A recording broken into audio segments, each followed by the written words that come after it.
one of those positions in Parliament to call out the absolute blatant corruption that exists at the heart of our climate policy in Australia, where we see both major parties taking hundreds of thousands, millions of dollars from corporations like Woodside and then writing policy to benefit them at the expense of the planet. And every single time they have tried to do that, we together have been able to push back. And then finally, in the last couple of months, in the last 6 months particularly, I've really been able to reflect upon the great power of our commitment, and it is quite specific to WA, and the South West has made a huge contribution to this, of our principle of peace and non-violence as a critical element of who we are as Greens. And that has been so important, combined with our commitment to social justice, in our response to what is happening right now in Palestine, where we as Greens have been able to offer a truly human rights-based, peace and non-violence centred response, while both the major parties have instead often turned away or actively encouraged so much of the violence that is happening right now in Palestine. So there have been so much that we have been able to achieve. Nevertheless, though, there is so much that still remains to be done. We really need to look into clearly into these next 6 years and understand the urgency with which the housing crisis, the climate crisis, the cost of living crisis is coming together to place extraordinary pressure on people, on community, and on our planet.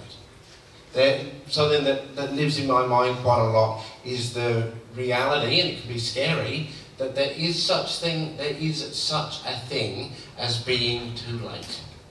In politics, in social justice movements, you don't just get forever to get this stuff done. There is a point at which you are too late. And so there is an urgency that must drive our work, has always driven Greens' work, but must come to the fore now like never before. And this comes back to what Gordon was saying around needing to identify in our community multiple members of the community who are willing to put their hand up to be part of the election campaign, either as a candidate or as a volunteer campaign manager, as part of the work here, because the work in the South West is absolutely critical to keeping our Greens position here in WA in the Senate, to making sure that we grow our representation in the upper house at the state level and building towards a successful election outcome here in Forrest. The South West is critical, because what we know is that as we as a Greens movement get bigger, push harder, achieve more for our communities and the planet, those who oppose us also push back harder. The Woodsides and the BHPs and the Rio Tintos are preparing right now, and have been doing so for the last 3 years, to run the biggest campaign they ever have done to blast us out of the Parliament. Doesn't matter, we've been there for 30 years, they want us gone. And they increasingly are feeling the effect of our presence. So we can count on the biggest pushback we have ever experienced. Now, we don't take corporate donations. We don't go up to Gina Reinhardt and go on, please go on. We don't do any of that. We don't want money off Twiggy. We wouldn't take it off Clive if he paid us. We rely on people power. We rely on volunteers. Door knocking, phone banking, getting out to market stalls, talking to community members, out there on polling booths on election day.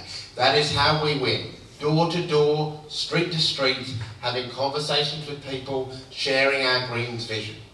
And so we will succeed at the next election if everybody in this room gets involved in that collective effort together. That is how we win, that is how we push back on them, and that is how we succeed without playing their game. And that is something I think we can be very, very proud of. So, at the conclusion of tonight's proceedings, at the appropriate moment, swamp Gordon with your offers to be involved, or your questions about what it would look like, what it would mean to contribute your time, effort and energy, and let us together be part of something truly special ahead of both the state and federal elections. So thank you so much. I'll pass back to Gordon.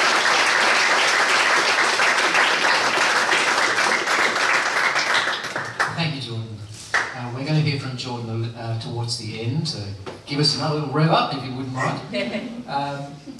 So we're going to, I should just mention, one of the people in our group here was going to be former Dardanup Shire Councillor Patricia Perks. She's had an accident today, so unfortunately, she's okay. She's just getting medical support.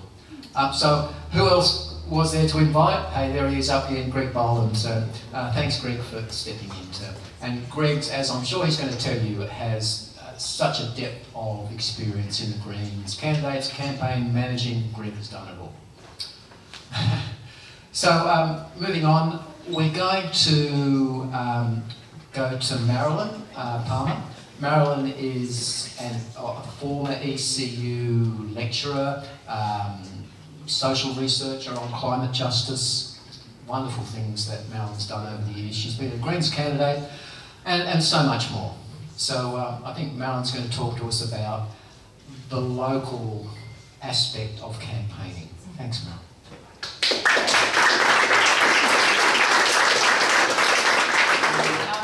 Okay, just briefly, my background's in social work.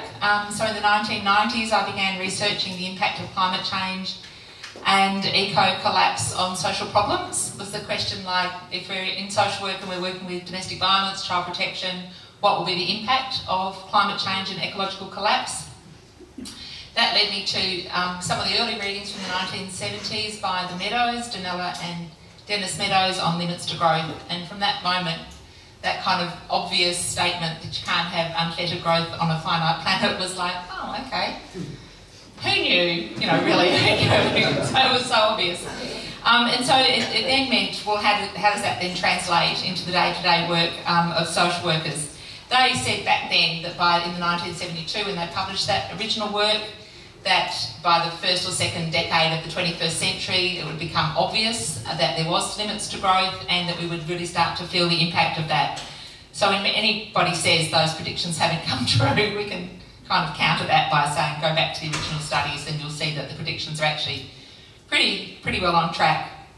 By that stage, I was already a member of the Greens. I'd come into the Greens through Green Development and prior to the amalgamation of those three groups.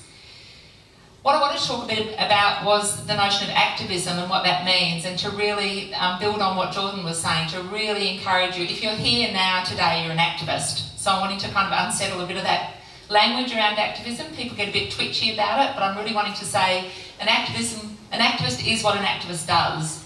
And basically anybody who has a commitment to social and political change is an activist. And so I think it's really helpful if we think about that. We don't get too caught up with any pejorative statements around that. And I don't know, for people who may have read the Saturday paper today, Madeleine King's out saying that the Environmental Defenders Office has to decide if they're a legal aid office or an activist organisation, as if those two aren't mutually exclusive. We really have to fight back against that use of language to demonise what we do, or more importantly, just to dismiss what we do, as if it's something bad or wrong or not important. It took me a long time as an academic to recognise that I could bring activism into my practice as a social work academic and as a social worker. And so what I'm wanting to talk about a bit is how really to encourage you to, wherever you are positioned, in your families, in your communities, in your workplace, to think about yourself as a green activist and think about what do you do and how do you do that. So like I said, it took me a while to recognise that I could actually fully integrate those things, because climate change was having such a big impact on social issues. One of the things that's always kept me kind of focused has been the 4 key principles of Greens philosophy, and then they sit within a broader context of generally recognised 10 core values of green thinking.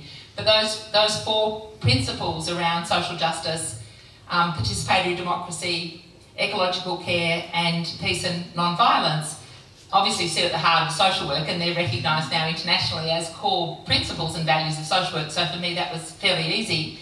But it's meant that as I've looked in my community and thought about where to put my energy, and for me that's what activism is. Once you're committed to social and political change, you've got to do your own assessment about how much energy do I have, how do I weigh up the energy I've got to my family, to other community activities, to my profession or whatever, and then kind of find that pathway through that.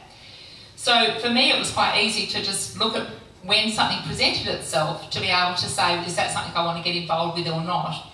And so I have had a history of campaigning, and again, like activism, campaigning can become a pejorative term pretty quickly. It looks like you're kind of a little bit unusual in that you've got a bit of a hobby, because you go campaigning. That's you can get quite a condescending response when you take a position on things.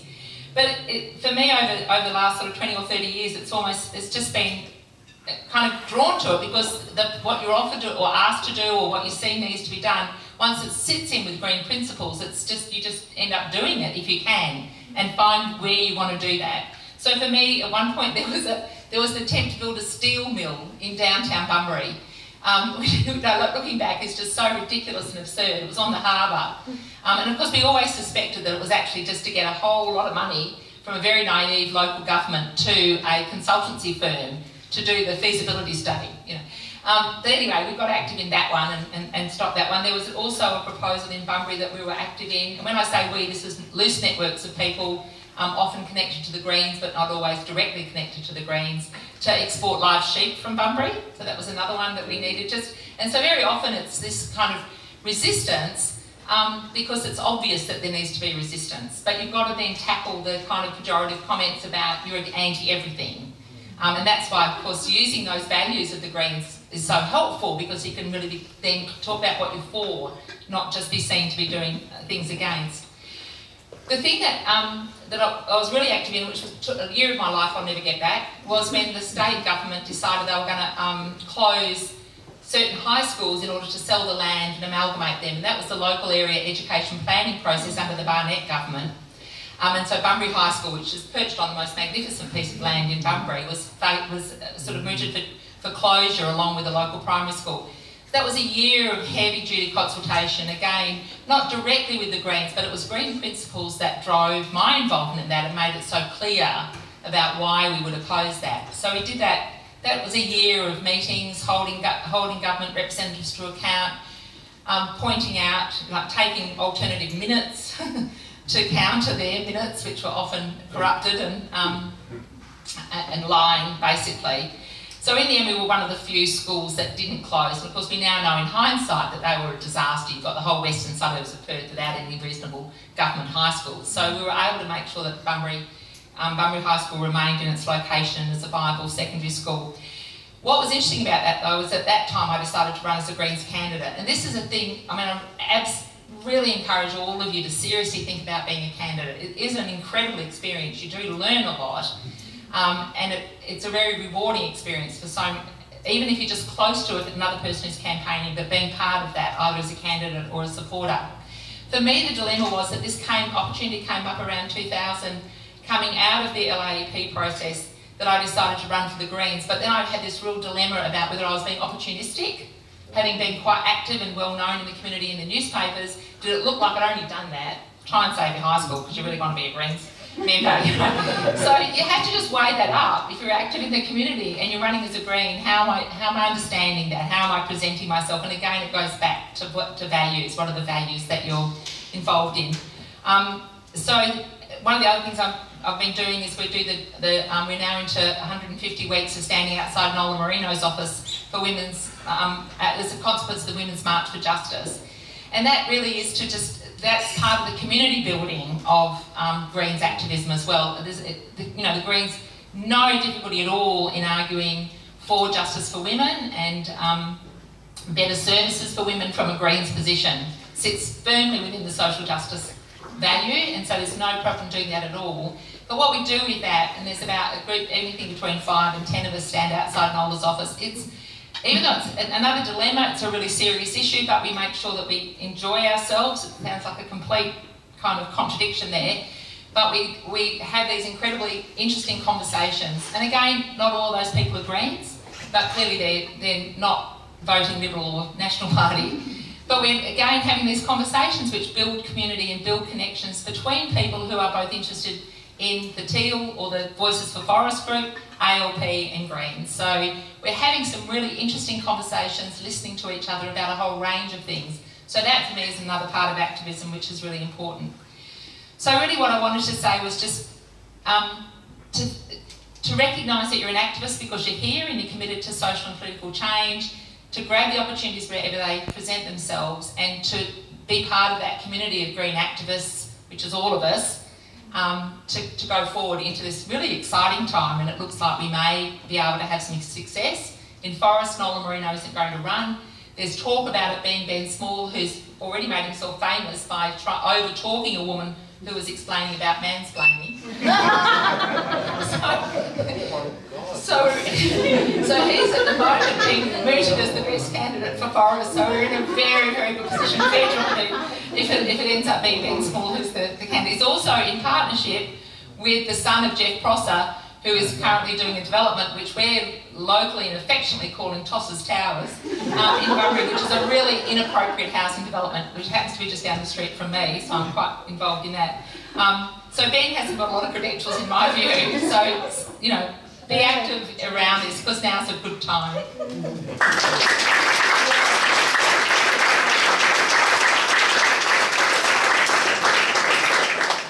Thank you, Marilyn. That's great. Between the speakers, I just want to throw in, I don't want to bore you with a whole bunch of stats, but I'm just going to throw in little snippets. When we have a follow-up event, we'll have Donald back, and he's the guy to explain. If you're interested in the pathway to victory, Donald's the guy to do it, so we'll have him back for that. Let me just throw one very interesting thing at you. So we're talking about Forrest. What happens in nearly every situation is it comes down to a three-party preferred dynamic. That's Labor, Liberal and the Greens. Now there's all the preference side boiled up in that. The pathway to victory for us, say in Forrest, is we have to somehow get to the two-party preferred position. So we have to eliminate either Liberals or Labor. So the stats are showing with a 4% swing to the Greens away from the ALP and a 5% swing away from the Liberals to the Greens. Did I get that right? Yeah. They're both 4 and 5 to the Greens. That's enough to take us into two-party preferred situation. Just related to that. Okay. So a lot of Greens, I think it's 70% of Greens votes flow to Labor. So we should be drilling hard on our own membership, yeah? I mean, we need to preference the majors last. Yeah, we need to destroy the duopoly. Yeah, the preferences is a very complicated thing. Can we just put that aside for the moment? So we have to navigate our way into two-party preferred, where it's either the Greens and the Liberal or the Greens and the Labor. The reality is it's easier for us to win a seat that's held by the Liberals. So that's what Donald's mapped out. 4% from the ALP, 5 from the Liberals, takes us into two-party preferred, and with preferences flowing in at that point, everything can fall into place. Perth, percentages, Perth for the Greens is up in the 8% ALP and 9% Liberals, and Swan is 12% ALP and 11% Liberal. So the stats are showing that Forrest is way, way ahead of any other Greens seat in terms of actually getting this to happen. So to me, that's, the numbers kind of don't lie. Donald's factored in a certain level of variability, and that's what he's come up with. So let's move on. Gordon, I'm sorry to interrupt. Sorry? Are we factoring in the teal movement? Because that's happening, and we can't pretend indeed. it's not. Yeah. And it's happening in the Forest electorate. That's right. Can I talk briefly about that? Yeah. Marilyn did mention.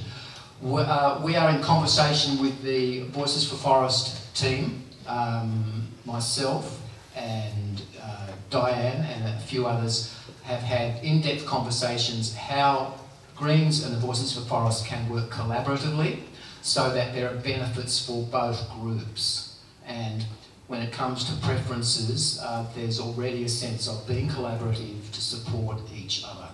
So I think that's going to pan out favourably for the Greens. And the other thing that I think is important here is the independent teal movement. It tends to bring moderate Liberals into the more progressive space. So with more people shifting into that progressive space at the independents, I think a certain proportion will realise, well, the Greens are a little bit more further down the road in terms of potential to a power position. I think it's going to benefit both groups. That's the hope and that's the thinking. But there's a very cooperative spirit there already. Does that kind of answer? Yeah. So let's go on to our next speaker. Let me just see who we've got. Oh, it was me and I've done my thing. That's what I wanted to say. Okay. Yeah. We have our wonderful State Director, Liberty Cramer here. So I'm going to hand it over to Liberty, who she'll tell us what she wants to tell us.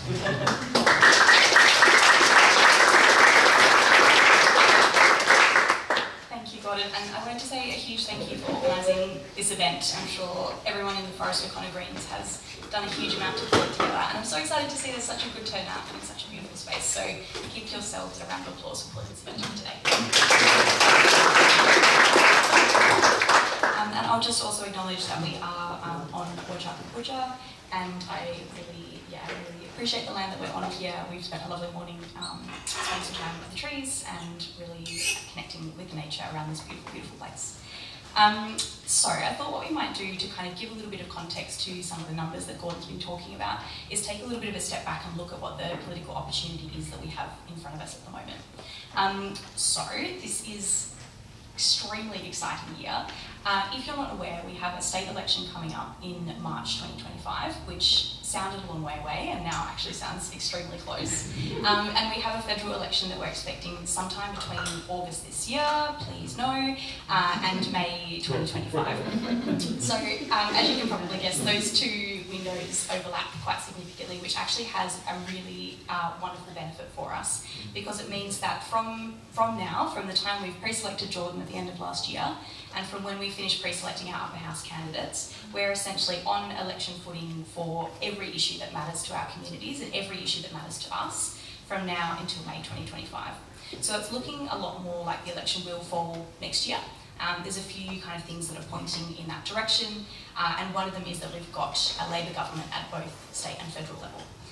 This is basically our beautiful little moment, because we've seen at the last round of elections, we had a Liberal government at a federal level that people were really dying to kick out, really wanted to change the scenery, really frustrated with what we were getting from the federal government, with that conservatism and where that direction was going, and people have had a chance to vet that feeling. They've changed the government, we've got Labor, and they're realising that the reality of the Labor government is not what we were promised.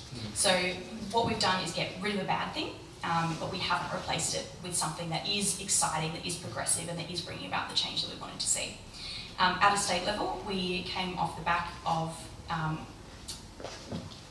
sorry, the urge to say Danny McGowan is so strong. We came off the back of having a really outspoken and high-profile state leader that really dominated the conversation and really shifted what our election results look like, to the point where it's quite tricky for us to look at the results from the last election at a state level and really draw a meaningful sense of what that trend looks like for us. But there's nowhere to go from there but down. And I imagine that's one of the many reasons why Mark McGowan chose to bail out before the next election, is that when you break records for personal popularity, there's nowhere to go except a record low.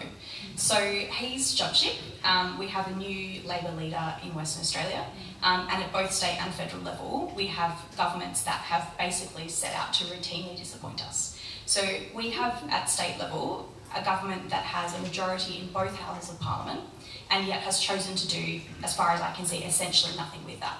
We have reform after reform that has sat there waiting. We have reforms that have been promised to, for example, the queer community, where the government has just kicked them down the road over and over again. We know that we have no real prospect, as depressing as this sounds, of the Labor government changing their approach on the issues that really matter to our community, like tackling the climate crisis, because they are essentially sponsored by the companies that benefit from that situation. So we've seen them let us down in the social justice space, we've seen them let us down in the climate and environment space, and I personally have no real optimism that they're going to suddenly see the light for real. They may throw us a couple of little bones at the end of their term, they might chuck us something a little bit progressive to kind of try and pull some of those left voters back, but we know the difference, and we know that they have routinely let us down. So we're coming into this overlapping set of elections with not identical, but a kind of similar set of considerations at both state and federal level. Essentially, we've got two governments who are a bit of a disappointment, and people are starting to figure it out. And that sets us up really nicely. So we saw, as Jordon's alluded to, a really fantastic result at the last federal election. We saw not only a massive number of Greens elected to federal parliament, we saw the best result in WA in the Senate vote that we've had in a regular election, and we got this close to getting a full quota. So we've done fantastically well, and the trajectory that we're coming into these elections on is incredibly positive. Jordon also spoke about the benefits we've been able to see from having that extra activism in Parliament and what those extra votes has meant on the floor, what those extra voices and the extra resources that comes with having more members of Parliament, more officers, more capacity to be able to throw at these problems. And that's what I'm looking forward to seeing in the state election as well. So right now we've got one member of Parliament, and we have managed to get such bang for buck with our one voice that we have been treated on many occasions as being the opposition. We've been approached for comment as if we were the functioning opposition within Parliament, because everyone else is considered.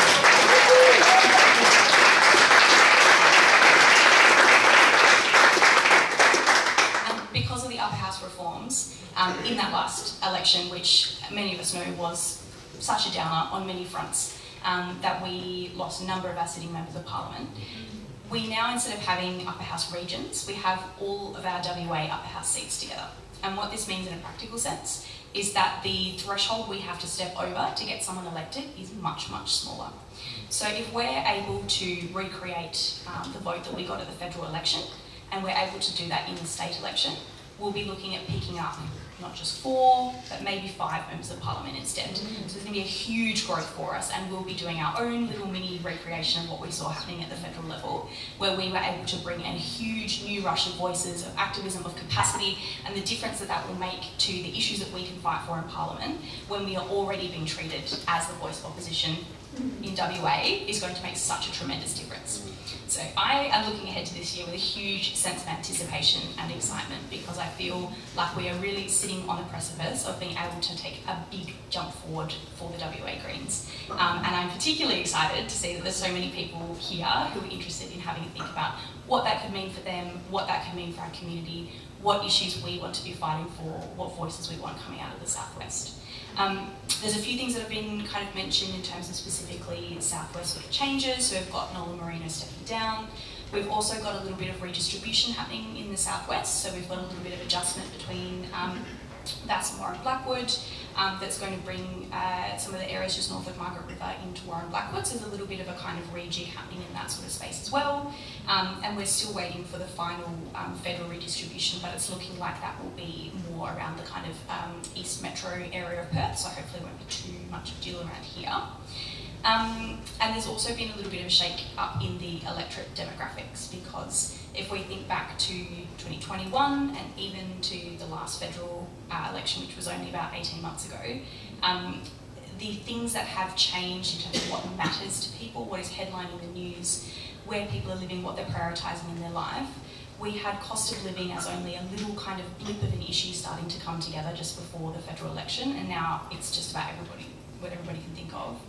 We had, as Jordon mentioned, peace and non-violence, often the most neglected pillar that the Greens represent, has now come solidly to the forefront, and it's hard to get through a day where we don't have a headline about a tragedy happening anywhere in the world, but particularly at the moment, our thoughts sitting with Palestine and with Gaza.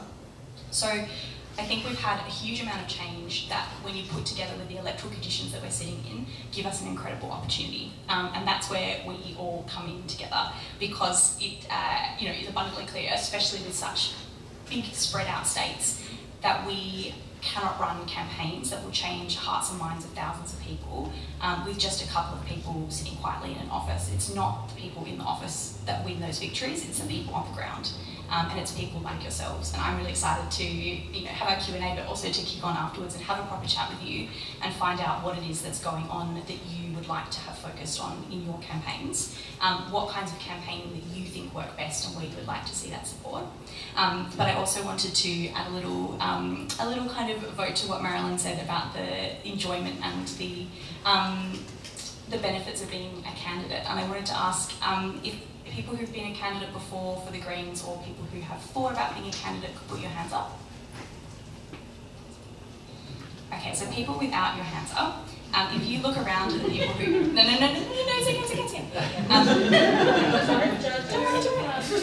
If you look around at the people who had their hands up, like just stick your hand up again.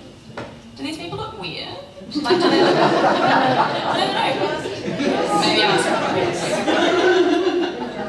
Maybe we're just normal people, right? Like, if you're looking around at these people, is there anything you can see that makes us stick out like a sore thumb? Do we not look like your neighbours? Do we not look like your friends? Okay, maybe it depends on your neighbours.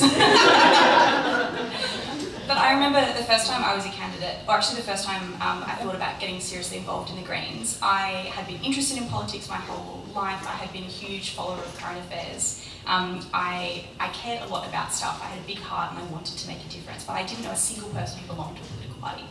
And in my family, I was brought up to be able to talk about politics and current affairs at dinner, but the idea that you would become a politician, it was politician, lawyer, rat, like that was there.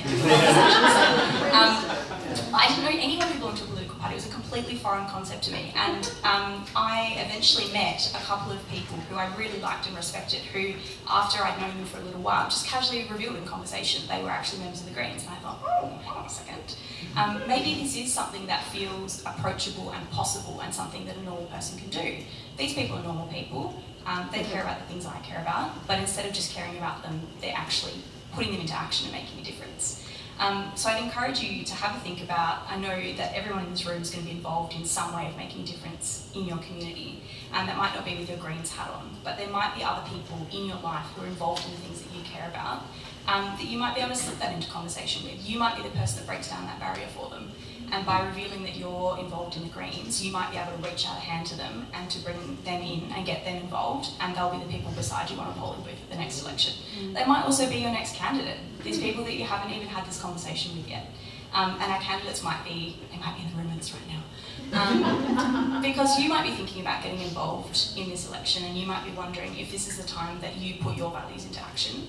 And you get involved as a candidate or as a campaigner, as a campaign manager, or someone who helps out on election day, because there's lots of different ways to get involved in a campaign and contribute to that success that don't involve the agony of putting your face on a yard. You can do it in total anonymity, but the contribution that you make is so valuable however you do it. And elections aren't won by individual people who have their face on a sign. They're won by hundreds of people who are helping out after hours, in the dark, in the quiet, and this is a bit grim, but by people who are a tiny little bit of twam, but just once the night before the election. And it's the people who help without having their name up in lights that are the reason that our movement is so successful and has been so successful decade after decade. So I'm very excited to be here with you, figuring out how we can bring all this together for Forrest and O'Connor, and I can't wait to see what we come up with.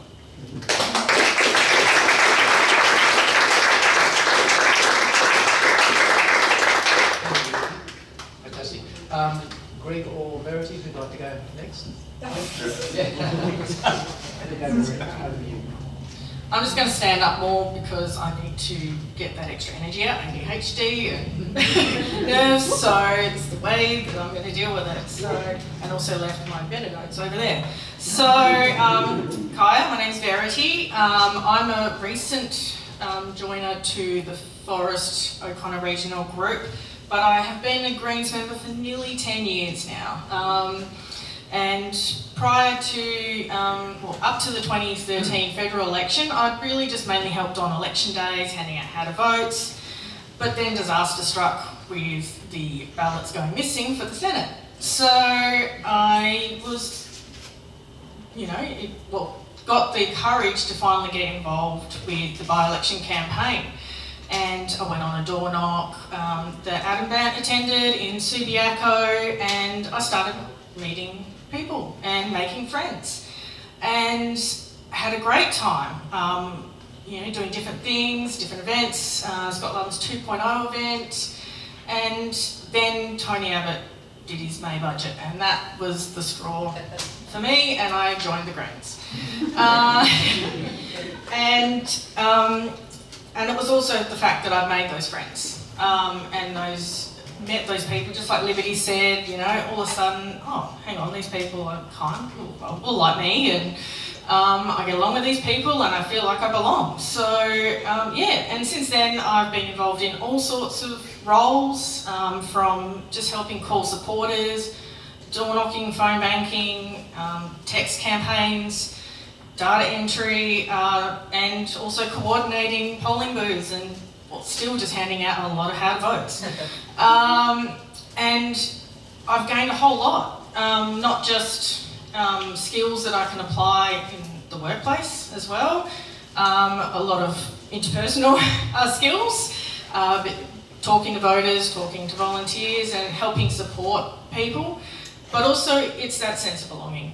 And the friendships, and even today, you know, I didn't think I was going to make it, and I was able to call on a few people in case I wasn't able to stand here today. And you know, it's something you don't come across a lot these days. It's hard to make those friendships, but that's what I've made through the Greens, and I see this as a great opportunity. And there's so many roles that people can do, no matter what your ability, no matter how much you can contribute. If you're at home and you don't feel like talking to people, but you can text, we have programs that you can text people now, which I'm sure Gen Zs would absolutely love, even millennials like me.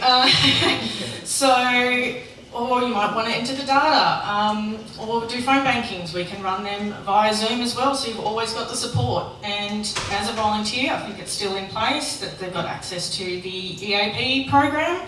So if you really are struggling during the campaign, there are people to reach out to, but you also reach out to your team. Your team is going to be there for you. And if you speak out, someone will help. Someone will be there for you. And one of those people that's been there for me since day dot, from that door knock with Adam Baird, is Jordon. So I am super happy to be supporting him and saying why I am a member and why I'm handing out for the Greens. And you know, if you're worried about talking to strangers, you're just a volunteer, you don't know everything, you pretty much say what Adam did. Google it. But in a much nicer way. You pretty much say, I don't know, I'm just a volunteer, but you know, this is our website and you can go and have a look. So you don't need to know everything, and there'll always be people you can learn from. So I highly encourage you, whatever you feel like you can get involved with, have a go. Learn some new things and make some great friends. So with that, I'll just hand back to Jordon.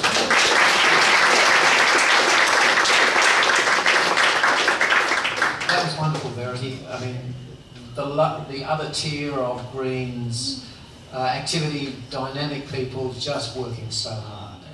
And a bit of an inveterate campaigner and candidate. When Gordon said, "Oh, you've done a bit of, candidacy," when he said, "Well, I got roped in today," I thought, "Oh, actually, how many times have I been a candidate? Am I losing count?" So I did count it up. It's 10 times now. I do my success rate in local government, which is 4 out of 6. So yeah, going well there. The other 4 times have been in the State Parliament Legislative Assembly, Cottesloe. So a pretty hard seat to win, as was demonstrated in the last state election. There's 2 Libs and one of them's from Cottesloe. So I had delusions when there was a by-election a few years ago. Heather's wincing, I think you were part of my campaign team. We deluded ourselves that we could run second. We did run second actually, but yeah, didn't get in front of the Lib. I like the talk around what's coming up in this area, because I think this is quite a progressive area now. That's what I'm finding out as a new councillor. I mean, probably some of the best evidence of that is around the referendum that, although it was a no vote overall in Forest, Margaret River voted yes, Cramer voted yes, Wichita voted yes. So you've got a really good core of people around here, and I think that it's getting out and about as well into other areas. You've actually, for those Augusta Margaret, you've actually got quite a progressive council here and quite a progressive agenda, which is really encouraging. That's been what I've been finding out. I thought it was from the outside and getting on the inside. Yeah, it is that way.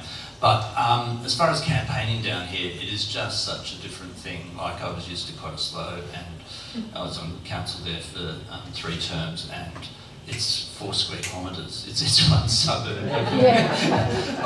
When we were, I had a really good campaign team, and we were talking about leafleting for the local government election, and I'm quite used to just pounding the pavement, putting leaflets in letterboxes. And I said, oh, it's a bit spread out around here, you have to go to Augusta and Gracetown, and and then they said, yeah, great, but there's no letterboxes. Okay, which is true. There's very little in the way of letterboxes outside Margaret River and Augusta. So then it became, well, how do we get leaflets out, which I think is still very important. And so then it was, well, unaddressed mail is the most cost-effective alternative, like you get out about 17 cents per leaflet, but then you've got to put it in an envelope, you've got to stamp an envelope, you've got to sort and da-da-da. So we had a whole weekend of stuffing 10,000 envelopes. So just something, if you are a candidate, then there's that's something to think about down here. But I did have a fabulous campaign team help me out. Like there was a bit of talk around, because people knew me from Perth, have a go down here. So people like, quite a few of them here today, Lynn Saventi, who's been a long time councillor here. Then I think you got an Order of Australia or some acknowledgement last year for your services to local government and the environment. So amazing help to me in my campaign. Pam Townsend did heaps. Pam over there, former Shire President here, who had Peter. I see Peter. I see Peter Goodman, that is. Nerily, was Tracy Skippings, I think, around here. So thank you to you guys. By the way, I brought some more of the muffins. I can't bake much, but I can do a fairly good muffin, so I was keeping my campaign team going with muffins. So I thought to turn to that last night, so I baked up some muffins. So my special orange pulp muffins are over there for afternoon tea, which we won't talk too long, and we'll go to a break, and then there'll be a Q&A afterwards. But just in terms of campaigning around here, I think the newspapers are quite a big deal around here. They're thirsty for news. They will print a lot of stuff. You can get a really good profile. I think advertising in them is quite effective. That'll be something for EC, whether we do any of that newspaper advertising, because one of the newspaper outfits is CW Newspapers, and some of the stuff they print. The Augusta River Mail is a good paper, good community stuff. So, what else? Social media is very big around here. You've got to be wary about, putting political messages out on social media. But social media happens a lot. Very active. Good space to be in. Door knocking's quite effective. You've got a lot of big spaces between places, but I mean, you never know whose door you're going to knock on. And I went to Gracetown one afternoon, and people know Gracetown up and down those hills. Didn't do very much, but I did happen to knock on the door of the secretary of the Gracetown Residents Association, and got really big bonus points for that. They supported me in the local papers, door knocking, who does that? So, it can be really effective. Community events, some people went to the farmers market down here today, and the market gave us a tent for the candidates in the election. Not just the Green candidate, for all. So you can stand there, and thousands of people come to that on a Saturday morning. So, meet the candidates. There are a few of those, one in particular, Augusta's quite active, and had a Meet the Candidates event. A lot of the community associations, like Richcliffe, Warramup, get round to them. They really do like someone who is running for office to be engaging with them. And have events. thank you, Liberty. You've been showing Margaret River a lot of love lately. There was an event during the election campaign. I think I might even forgive you for that crap about politician, lawyer, rat. For those who don't know, I'm a lawyer, but yes. Well, anyway, but I will forgive you because thank you for coming down then, and thank you for coming back again now and something else again. So it's a great spot to come to. So yeah, and also I think really fertile ground for us going forward. So yeah. Thank you all for coming, and thanks for being part of what we're doing around here. So, thank you.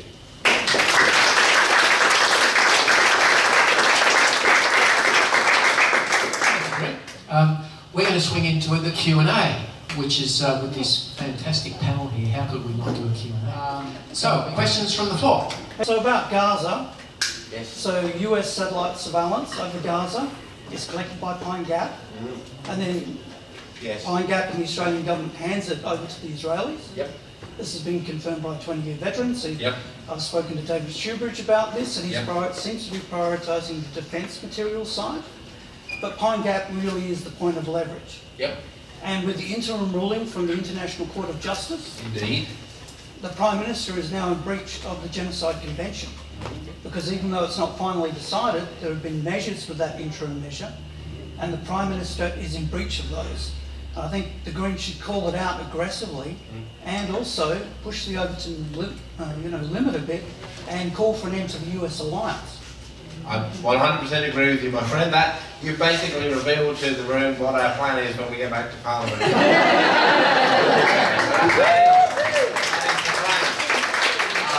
You're precisely correct about Pine Gap, and it's not only an issue of providing intelligence to the US at this particular time, we then provide it to Israel. It's also, we are intimately implicated in the US's global regime of illegal drone strikes, because we provide information to them and facilitate those strikes.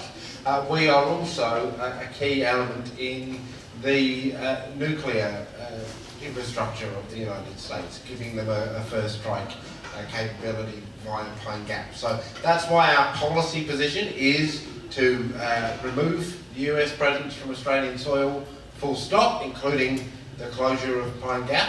It is considered, absolutely, and don't forget that my predecessor, Joe Valentine, got arrested breaking into Pine Gap, and that's something I don't think I would be able to achieve and still remain alive, let alone elected. That's the spirit. We need all foreign bases off Australian soil. We need an independent, peace-based Australian foreign policy. As to the Australian position in relation to the ICJ ruling, it's very clear. Israel has T-minus 2 weeks, I think, or less than 2 weeks to comply, to present to the court what they've done, and if they don't, they are in breach. We've already called for the Australian government to place sanctions upon the entire Israeli war cabinet, including Netanyahu. We do need to tackle the area of defence exports to Israel. We have involved ourselves hugely in that trade, including manufacturing the mechanism that opens the bomb bay doors used by Israel on the aircraft they use to bomb civilians. So we need to end all, not only arms sales to Israel, but also suspend our relationship with the IDF, cooperation with the IDF. And we need to indicate that we will join the main case that South Africa is bringing against the State of Israel at the ICJ. So we've made that call as well. The Labour government still backed the invasion. They still backed the invasion. The first thing they did when we got back to Parliament, this was about a week after the 7th of October, when we knew what the Israelis were doing in terms of their policy response, was to put forward a motion that said, this chamber stands with Israel. You know, they are completely misguided in this area. Are you able to lobby the 2 Labor MPs that joined you in ceasefire to pressure the government, because it has a very slim majority? So I think we've got to be quite clear-eyed about what Labor is doing at the moment. They say they see a distinct political risk from their position on Gaza in terms of a couple of key seats in particularly the west of Sydney. But beyond that space, they believe that their safest bet is to just snuggle up as close to the Americans as possible. We need to make clear to them that people will vote based on party's position on Palestine at the next state and federal elections, present that clear point of difference. And as much as I know some of those Labour MPs that have taken those positions, and my thought is they actually haven't gone far enough. Like, if you look across the pond to the UK, you've got about 43 to 45 Labour MPs who crossed the damn floor to vote for ceasefire motions in the House of Commons, even though it meant they had to resign their shadow ministries in what will soon be a new government. Meanwhile, in Australia, you had 2 MPs do a bit of it. There should maybe be a ceasefire at some point, and then go back into the chamber and vote against Greens motions calling for a ceasefire. So we've got to, you know, I'm not giving them medals till they do something. I was just going to say that things are happening at a local level, and maybe Declan McGill might be the best to talk to that. Sorry, I don't know the person who was speaking before, but there's Declan there, like there's marches happening here, so I don't know whether that's something that Jordon could feedback, that even in regional Australia people are marching in the streets about this, so maybe could we hear from Declan about what his group is doing? I think it'd be useful. I can chat to Declan. No, we're a bit crunched for time, but I can chat to Declan. And just good on him. Yeah, just one more thing in that vein. The Busselton Noongar crew are having a truth-telling event that's morphed into a pro-Palestinian combined thing about people who are being persecuted. So that's on the 22nd of February. It's worth going to. Mitchell Park, 22nd of February, 10 a.m. to 12:30 p.m. Billy Webb is the organiser, or is it Zach? I'm not sure. But the promos are starting to go out now. It'll come, but I'll put it onto some Facebook screens as well. Thanks, everybody. Yes, on campaigning and candidate, etc. So I guess listening to everybody, thank you for all the insights, fantastic. But given the Australian culture, susceptibility of accepting fear as what they need to react to, I guess I've written down a couple of things. So given that culture of the Aussie battler and the we're resilient and we don't care if we get flooded 5,000 times, we're going to build back better kind of attitudes, like that leads people to not be activated into activism, but to accept the status quo. I'm just wondering, with the overlapping elections, slogans, you know, the 3-word slogans that Australians kind of are susceptible to, will there, in both elections, you know, I guess you've got really great at slogans too, but, you know, will there be, on all the different topics, things that we can simply speak to, because the world is so complex.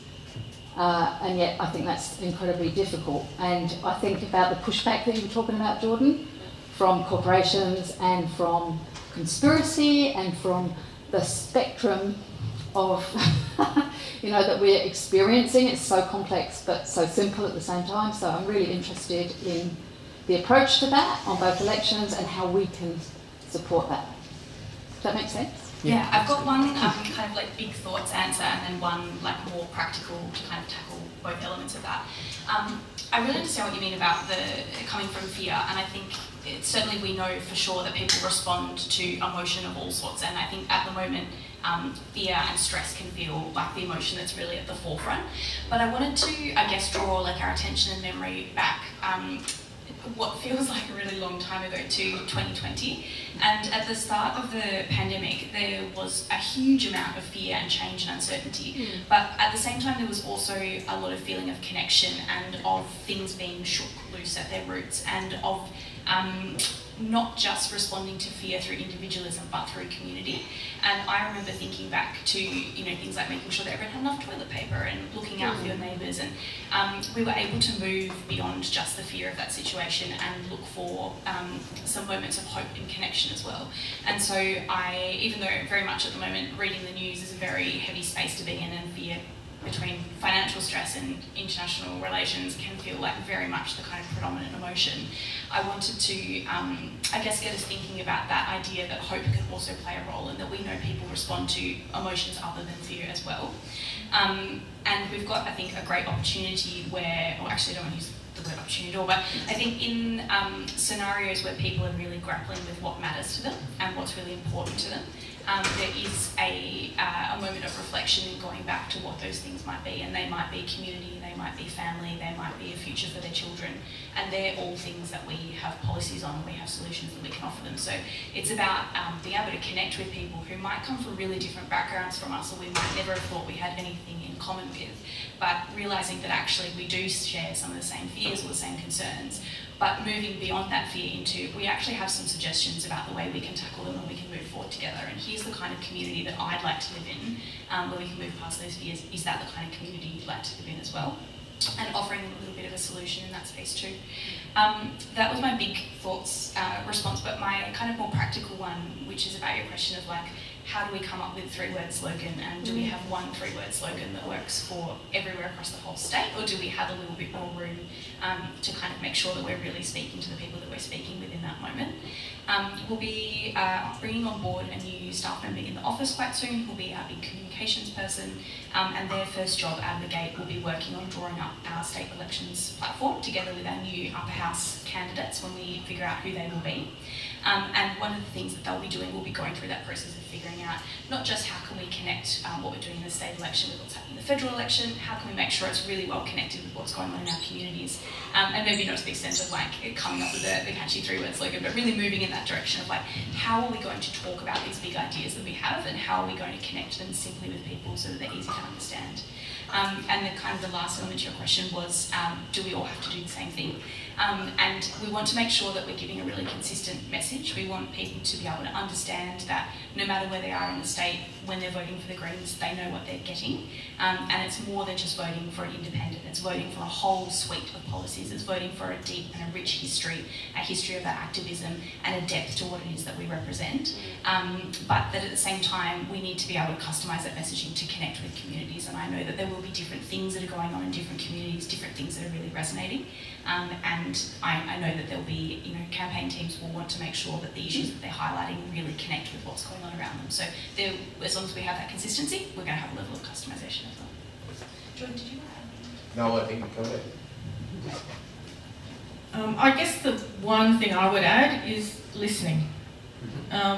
Even if the comments you receive are a bit grinding, don't jump to the defensive, especially even if it really hurts you to your core, because they've come to that for some reason, and sometimes all you need to do is listen.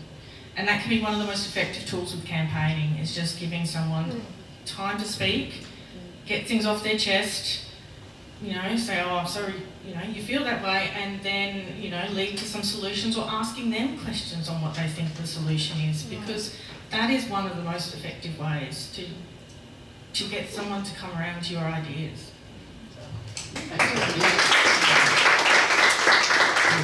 What do you personally enjoy most in campaigning, and what are the really challenging tasks? Go, Jordan.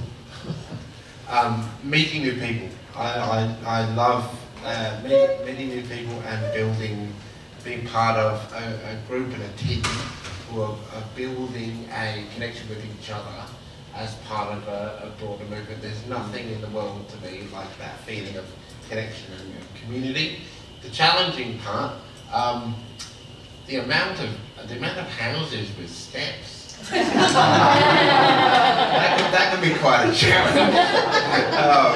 But you get over that by I call it like long range door knocking. You it's close to hello, and then they're like, I don't want to come out, but also he's in a chair and this is awkward. They kind of come out anyway. Yeah, that's definitely a challenge. And hills, which Margaret River could be. They're everywhere. It's just a hill meeting another hill where art occurs. Yeah. Fantastic. Thank you. Marilyn, please. Oh, thank you. Look, I think it is about the connections and the building of community through that intense period of time. Recognising other people's skills, your colleagues, your friends, your neighbours, what skills they've got that they bring to it is always really rewarding. I think the challenge is the relentlessness of it. Once you put your name in there, then you're on. And so just accepting that and managing that. But I think it is a challenge just to know that once you're out there as a candidate, it is pretty relentless. Thank you, Marilyn. Verity? Sounding like a broken record, but it also is about the connections you make and the conversations you have, particularly when you actually get through to someone and you know, you kind of make them realise there is an alternative and they actually have some hope. That is quite a powerful moment. Challenging, just like when you're working with anybody, there's always going to be interpersonal differences and differences of opinion. And it's a challenge, but it's also something that can be rewarding when you work through it. Thank you. Verity? The world is big and scary, and I'm very small, and I find the feeling of being able to connect the skills that I have with a little place where I can chip away at making the world a little bit of a better place incredibly rewarding, and being able to find a little bit of a difference that I can make, and then connect other people with that feeling of here's a way that you can make a difference, and watching the way that their confidence and their feeling of how they are in the world blossoms and changes. And I think the proudest moment I've ever had as a campaigner was on the state 2021 state 2021 election night. One of the volunteers who had been too scared to ever go door knocking but had come along to every single behind the scenes event we'd ever run, came along to the election after party and came up to me and said, I was scared but you made me brave. And I just thought, like, if you can help someone find a little bit of a place in a big scary world and feel like change is possible and the world is not as overwhelming, I just cannot imagine a more rewarding thing than making that change and building that growth in other people. The scariest thing is public speaking and talking to strangers, which is part of the campaigning and part of the most rewarding thing. But yeah, I think every time I go door knocking after I haven't been for a little while, I do have like a tiny little panic attack when I ring the first doorbell. But then as soon as they answer, I remember why I love it, so it all works out. Yeah, I just get energised by the whole thing. It's not just one thing, it's just, being involved with the Greens, I find it's the pointy end of things, and I find that the most exciting, you know, what we find out on election night, the count, how it's gone, sometimes great, sometimes not so great, but, you know, I mean, the time I've been involved, I think it's just been on and up. The challenging parts, I think it's difficult people, difficult conversations, although I usually reconcile that you might make a change to that person. They might. Thanks very much. Hi everyone, my name's Jeff. I'm with Ali, we're both teachers, Bustleton Senior High School. I'm the union rep there, been the union rep there for 15 years. I'm on the state executive of the Teachers Union. Been a member of the Green for some time, active in Dunsborough. There's not too many Dunsborough crew here, unfortunately. I just wanted to talk about one of the things you said we've been let down about, which is public sector services. This is another thing that matters to people. I don't think it's always acknowledged by people that Greens are the party of public services, and we are. And education. I'm not going to go into detail and critique what's been going on in education too much, but Carmen Lawrence produced a report on the state of public education recently. I don't know if any of you have seen it. I was very impressed by just how insightful she was. And one of the things that's happened in public sector education in WA is that your average, and I recognise some people from local schools here, is the average student in a public school is $1,800 a year underfunded. Now they made a big deal of this in the media that they remedied this, but I think the devil's in the detail there. I don't think they have remedied it at all. Since I've been in the southwest, our kids have gone backwards. I hate to say Bustleton Senior High School has turned into a sink school. We used to have 1,500 kids, now we've got less than 600. Mark McGowan, as Education Minister, ignored the local area planning about Cape Naturalist College in Bass and turned it into a senior high school. We've experienced death by 1,000 cuts, and we don't offer very much by way of ATAR opportunities, and that's been capitalised on by the private sector. So they've pretty much decimated public sector education locally. But more specifically, the sort of perfidious fossil fuel industry has reached its tentacles into public education. The Fogarty Foundation has mentored school leaders mentored them they're basically private entities and businesses now. And one of the things that Carmen discovered is that the independent public school model has led to no improvements in public education. Quite the reverse. It's led to attrition, it's led to a complete diminution of standards and the collapse of a lot of the public sector education. And this is after a lifetime in it, we're seeing it. And what's even worse is we've got private sector organisations, the Boston Marketing Group being one, that's been promoted by fossil fuel interests. To go into our schools and tell our teachers that we don't know how to teach and that we have to teach explicit direct instruction, partly in drone, pop sticks and the like. Teachers have lost their autonomy. Public sector workers getting back to the public sector. By the way, the 6 years, we've got the United Nations Sustainable Development Goals 2030, we signed up for it, we're doing nothing by way of education for sustainable development in this around the place. Instead of that, we've got the petroleum club, the energy club coming in and telling kids how to drill for oil and all this nonsense, right? Which we all know how. But anyway, public sector alliance. If you're a teacher or a nurse or a public sector worker on 100 grand, you've now got 87 grand in your pocket. That's what's happened to our paying conditions over the last 6 years. So that's another thing I think that people need to realise, that the Greens are an organisation that supports strong public sector and the policies. I couldn't agree more with your education policies. Let's get rid of the charitable status of private schools and the privileges that they enjoy, and let's champion the public sector. And another thing which concerns me is the public sector superannuation fund, GESB. I don't know if anyone is a member of GESB, but if you are, I'd like to talk to you privately later on. I've been trying to work with market forces in the background, because the average government worker has got $13,000 of their life savings propping up Woodside and Santos, which is an outrage. People don't know this, and I've been working through my own union, which must have strong links with the Labour Party somewhere, because it's very difficult to find out what's actually going on. But interestingly, I think Mr McGowan and before him Mr Wyatt have jumped ship and gone working for these institutions and now putting pressure to undermine the EPA. So, what a speech. What I'd just like to say is, how can we crystallise those key messages about public sector pay, about public services, and make people think it's not Labour. That's not Labour's territory, it's the Greens' territory. Thank you.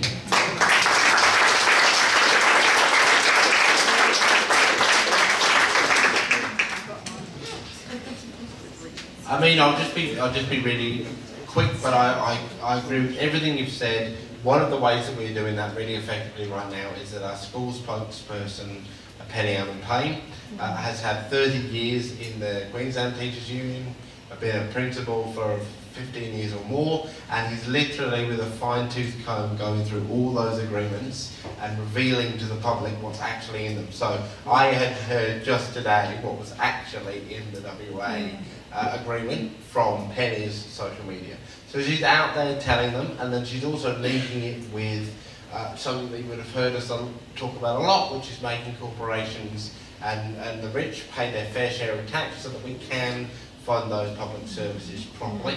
And as we do that, make them accessible and inclusive to everyone as well, because we know we need to do so much more to make sure that kids who are neurodivergent and kids that are disabled kids in the education system can get an education together. So there's a lot we're doing there, and certainly we are going to send up public services and good public services as well in the next election campaign as a real priority. To try to make sure that people know there is actually an alternative, rather than the Liberals that will slash you very quickly and Labour that will slash you slowly and apologetically. I've got a slightly more vulgar analogy for that, but I'll tell you. But yeah, thanks so much for the work that you do and for being a proud Greens member and flying those flags in that space. Really important. That we get as many unionists as possible involved in our organisation, because union business is Greens business in my view.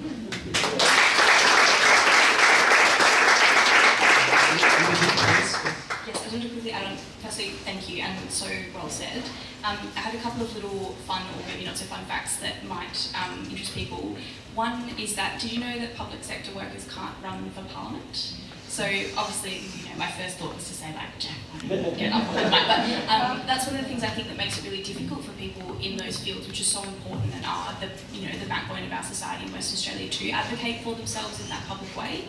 So step one, I would echo, is join a union, because if we're talking about collective organising and making sure we're really adding some weight to that arm, that is absolutely the way to go. And then, as you've mentioned, the difficulty is that some of those unions are then so closely linked with the Labor Party that we're not necessarily getting the kind of traction that we would like. That's not a problem with collective organising, that's a problem with the way we fund our political parties and the way we fund democracy.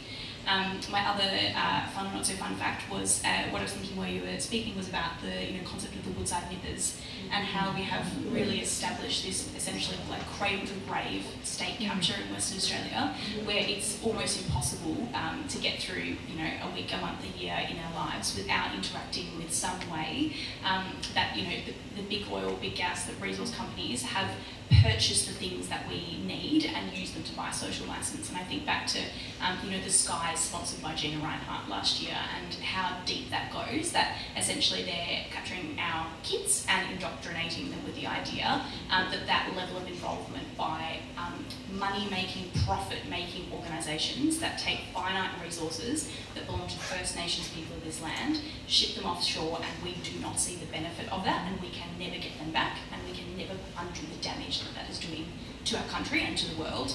And we are being quietly told every single day that that is a completely normal state of affairs, and I just wanted to really bring that to the fore, because when you put it in those terms, it is fairly unhinged. Yeah. Thank you. We've probably got time for one more question from the floor. My personal involvement with activism came in through channels of refugee advocacy, and from there discovering Greens stands at events and Greens members and that sort of thing. And there was a lot of people in the refugee in that field who were just brutally disappointed by Labor, who were so vocally standing up for refugee rights in opposition, and then just lay down and went to sleep on that matter once they got into power. So that's the path that I've come to the Greens through, and I think that there's an opportunity there to capture a lot of humanitarians in the community who have been disappointed in that same way. My question is, how do you in planning a campaign, like obviously there's so many huge things going on, and there's all the environmental things, just as an umbrella term. There's Palestine, there's so many big things going on at the moment. How do you plan a campaign focusing on the big things, also not letting go of the little things? Like, I'm particularly passionate about 56 men who are still abandoned in Port Moresby, who were abandoned there by the Australian government. And there are fundraisers on the eastern states. The Brigadine Sisters are trying to raise $1,000 a day to support those 55 men and their 33 wives and 22 children or thereabouts. Wow. So how do you plan a campaign that doesn't forget those little issues going on? But also, I know that as soon as you mention refugee housing, like I'm in a support group, we're welcoming a refugee family to Margaret River next week. And anything we put up on Facebook saying we need a couch for a refugee family, but what about housing our locals? I personally am homeless, so I'm still helping this refugee family. Like, how do you plan a campaign that puts those things there that are so easily attacked by other people? And somebody over here spoke about the fear culture in Australia, that all you have to do is make them afraid. Oh, well, they're going to take our jobs, they're going to take our houses, they're going to take whatever. There's so many angles that we can be attacked. So how do you put all that together in a campaign? Great question. Over to the panel. With courage and with heart, I think. We are very lucky in the Greens, I feel very lucky in the Greens that the positions that we have and the pillars that underpin them are something that I've always felt incredibly proud to support.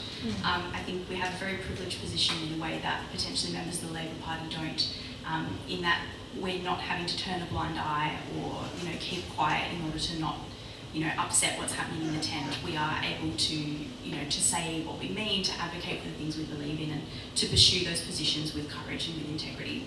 When it comes to figuring out how we plan what that campaign will look like, we start at our 4 pillars. So the things that matter to us are the same no matter what campaign we're organising.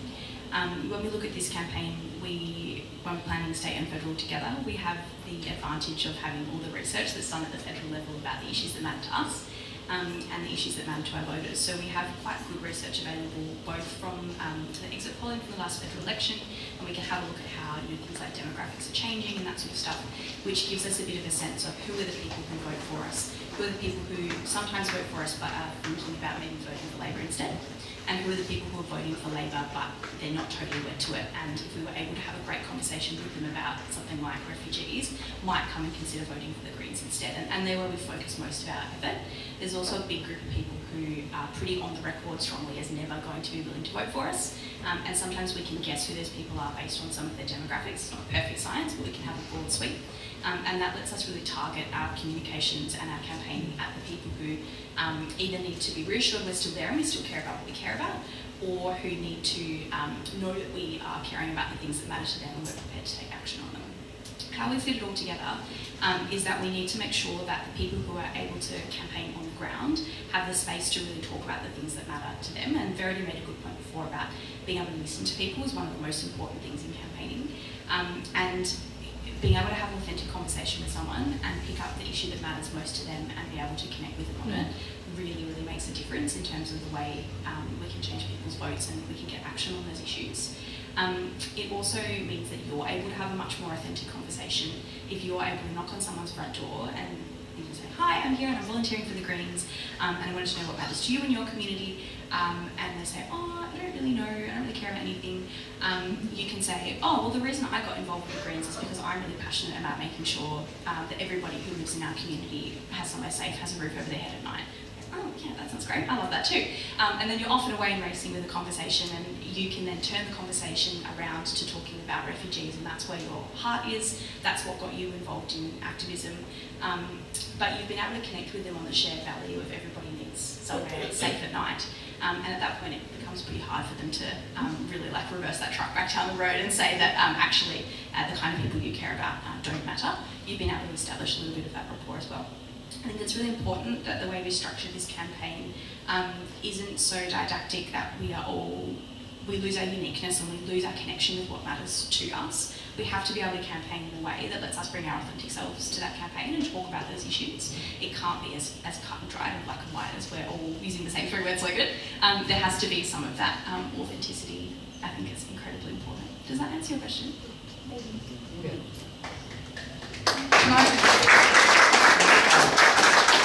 And the other thing is just the opposition, Labor, Liberal, One Nation, they work on the politics of division. We need to make people realise that that's what they're doing to make us weaker. So we keep fighting amongst ourselves and pitting one issue against the other when that doesn't have to be that way. And so if you're able to tie that back in and say, well, this isn't about, this person over the other. We could actually look after everybody if, corporations pay their fair share of tax, Clive Palmer paid his fair share of tax. We can actually look after each other, and that's what we're here for.